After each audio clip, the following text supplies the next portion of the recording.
বাংলাদেশ হচ্ছে সেই দেশ একেবারে এক নম্বরে রাখা যায় যে নিজের দায়িত্ব নিয়ে, নিজের উদ্যোগ নিয়ে, নিজের গরজ দিয়ে, নিজের আগ্রহ নিয়ে এই চুক্তিটা স্বাক্ষর করেছে এবং চুক্তিটা স্বাক্ষর অ্যাভয়েড করার জন্য যথেষ্ট সুযোগ ছিল। অন্তর্বর্তী সরকার খুব সহজেই বলতে পারতো যে আমরা আর কয়েকদিন মাত্র আছি, সামনে নির্বাচন, নির্বাচনের পরে নির্বাচিত সরকার এটা করবে।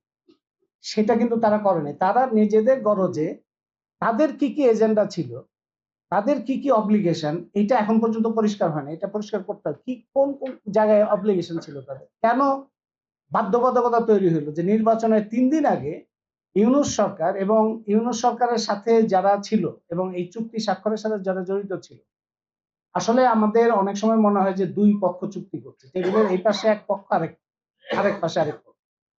আমাদের এই ইলিউশন থেকেও আমাদের বেরোনো দরকার। টেবিলের দুই পাশে থাকলেই যে দুই পক্ষ হয় তা না। টেবিলের দুই পাশে এক পক্ষ থাকতে পারে, এক পক্ষের লোকই টেবিলের দুই পাশে বসতে পারে।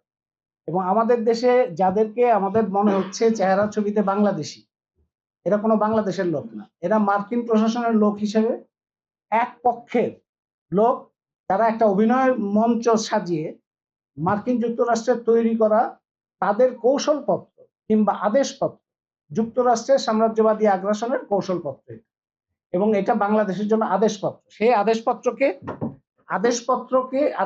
নিয়ে দুই পক্ষ একটা মঞ্চ করে, একটা মঞ্চায়ন করে, অভিনয় করে এই এক পক্ষের লোকই সেখানে স্বাক্ষর করেছে। তার মানে যারা স্বাক্ষর করেছে তারা আসলে মার্কিন পক্ষেরই লোক।